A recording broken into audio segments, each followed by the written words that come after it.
বাঙালি বৃষ্টি মানেই হচ্ছে তেলে ভাজা আর মুড়ি। আর এই তেলে ভাজা মুড়ি তেলে ভাজা ভাজতে ভাজতেই যদি হঠাৎ করে কারেন্ট চলে যায় তো তাহলেই চালু হয়ে যায় ভূতের গল্প, দারুণ জমে যায় তখন। তাই আজ সন্ধেবেলায় বৃষ্টি পড়ছে, কুমড়োনি বেগুনি ভাজলাম। আর ফরচুনের এই বেসনটা খুব ভালো, এটা দিয়ে মুচমুচে করে, আর ফরচুনের সর্ষের তেলটাও ভালো, এটা দিয়েই লাল লাল করে কুমড়োনি বেগুনি ভাজলাম। আর সন্ধেবেলাটা খেয়ে এত ভালো লাগলো, সেই পুরনো আর ছোটোবেলাকার কথা মনে পড়ে গেল।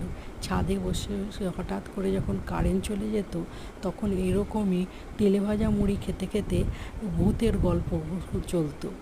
আর সেই ভয়ে একসঙ্গে সব হয়ে দারুণ একটা পরিবেশ সৃষ্টি হতো। আজ সেটাই মনে পড়ছে বারবার করে। স্মৃতি কখনো পুরনো হয় না, বারবার ঘুরে ফিরে আসে।